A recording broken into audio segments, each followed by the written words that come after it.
আসসালামু আলাইকুম প্রিয় খামারি ভাই ও বন্ধুরা, আপনারা যে যেখান থেকে আমার এই ভিডিওটি দেখতে পারতেছেন, আমি সবাইকে জানাই আন্তরিক শুভেচ্ছা এবং অভিনন্দন। আজকে একটি ঘাসের জমিতে আসলাম। এই ঘাসটার নাম হচ্ছে ইন্দোনেশিয়ান স্মার্ট নেপিয়ার ঘাস। এই ঘাসটায় পাতা হয়ে থাকে, প্রচুর পরিমাণে পাতা হয়ে থাকে। এই ঘাসটা নরম, রসালো, স্বাদযুক্ত ঘাস। এই ইন্দোনেশিয়ান স্মার্ট নেপিয়ার ঘাস আজকে অনেক বছর হয়েছে আমাদের বাংলাদেশে কিন্তু এসেছে, কিন্তু আমরা অনেকদিন যাবত এই ঘাসটা চাষ করতেছি। তো প্রথমে বলবো, এই ঘাসের কোনো বিচি হয় না, এই ঘাসের কাটিং হয়ে থাকে। তার আগে বলবো, আমার এই ভিডিওটি না টেনে আপনারা দেখবেন, তাহলে সম্পূর্ণরূপে বুঝতে পারবেন যে এই ঘাসটার গুণগত মান কিরকম হয়ে থাকে। দেখেন, এই ঘাসটা যখন আপনি প্রথম রোপণ করবেন, জমি চাষ করে দেখা যায় 4 থেকে 5টি গিটের একটি কাটিং যদি আপনি রোপণ করেন, একটি কাটিং থেকে প্রায়, যেটা কম করে গজায় চারা হয়ে থাকে, তাও আপনার 40 থেকে 50টা চারা হবে একটা সর্বনিম্ন হলেও। তারপরে দেখা যায় একবার যখন কাটবেন, কাটার পরে অনেক বেশি হবে, যত কাটবেন ঠিক ততই বেশি হবে। এই ইন্দোনেশিয়ান স্মার্ট নেপিয়ার ঘাসটা, এই ইন্দোনেশিয়ান স্মার্ট নেপিয়ার ঘাসে 22 থেকে 25% প্রোটিন রয়েছে। এই কারণে এই ঘাস খাওয়ালে আপনার দানাদার খাদ্যের চাহিদা আপনার অনেক কমে যায়। এর কারণ হচ্ছে এই ঘাসে ভিটামিন ও প্রোটিনের মাত্রা অনেক বেশি রয়েছে। তো দেখেন, এখন কিন্তু বাংলাদেশে প্রচুর পরিমাণে ঘাস রয়েছে। যেমন আপনার ইন্দোনেশিয়ান স্মার্ট নেপিয়ার ঘাস হচ্ছে এটা, আমেরিকান গুয়াতিমালা ঘাস আছে, যেটা আমেরিকার শহর থেকে এসেছে। আমেরিকার একটি শহরের নাম হচ্ছে গুয়াতিমালা শহর, সেখান থেকে আমেরিকান গুয়াতিমালা ঘাসটা আমাদের বাংলাদেশে এসেছে। তারপরে হচ্ছে আপনার যারা ওয়ান হাইব্রিড ঘাস, সেটা হচ্ছে আপনার চীন থেকে ডক্টর জহুর ইসলাম স্যারের হাত ধরে আমাদের বাংলাদেশে এসেছে আজকে অনেক বছর আগে।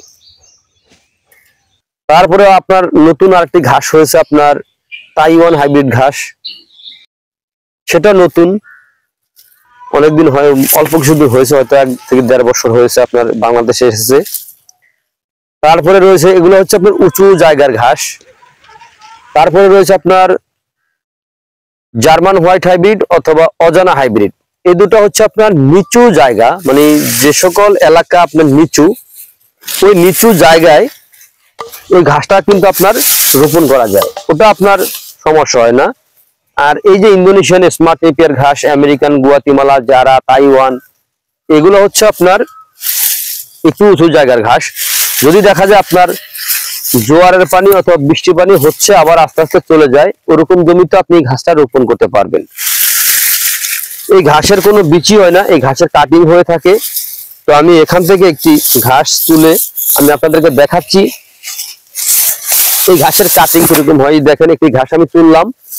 এই যে শুকনো যে পাতাটা আপনারা দেখতে পাচ্ছেন, শুকনো পাতাটা, এই শুকনো পাতাটা কিন্তু আপনার গরুতে সম্পূর্ণরূপে খাবে। 2-1টা জাতের ছাগল আছে এই ঘাসটা কিন্তু শুকনো পাতাটা কিন্তু খায়, সব ছাগলে খায় না, 2-1টা জাতের ছাগলে খায়। আর এই যে দেখেন গিটগুলা, এটা কিন্তু আমি একেবারে নিচ থেকে ভাঙি নাই, ভাঙিছে একেবারে মাজা থেকে ভেঙে নিয়েছি। দেখেন, এটা তলিয়ে যায় ঘাসের ভিতরে। দেখেন, এটা কিন্তু, এই ঘাসটা কিন্তু আমার সমান সমান, কিন্তু এটা কিন্তু আমার সমান সমান নাই। দেখেন, এই দেখেন একটুকু, এই যে দেখেন গিটগুলার ভিতরে কিন্তু আমার শিকড় চলে এসেছে, আর প্রত্যেকটা গিটে কিন্তু অঙ্কুর রয়েছে। পাতাগুলি দেখেন কত সুন্দর পাতা। তো আপনারা যদি এরকম ঘাস যদি চাষ করতে চান, আপনার গবাদি পশুকে আপনি কোন ঘাস খাওয়াবেন? দেখেন, আপনি যেই ঘাসই খাওয়ান না কেন, একটু ভালো জাতের ঘাস খাওয়াবেন, তাহলে খুব সহজে আপনার গবাদি পশু আপনি পালন করতে পারবেন। এর কারণ হচ্ছে ঘাসে খরচ কম, দানাদারে খরচ অনেক বেশি। দানাদারের মাধ্যমে কিন্তু গরু ছাগল পালন করা অসম্ভব হয়ে যায়, কারণ বর্তমান বাজারে কিন্তু দানাদার খাদ্যের কিন্তু প্রচুর পরিমাণে দাম রয়েছে। তো প্রিয় দর্শক, আমি বলবো আপনারা গরু ছাগল পালন করার পূর্বেই আগে ঘাসের যোগানটা শতভাগ নিশ্চিত করবেন। এর কারণ হচ্ছে গবাদি পশুর প্রিয় খাদ্য, মানে প্রধান খাদ্যই হচ্ছে ঘাস। ঘাস ছাড়া গরু ছাগল পালন করা যায় না।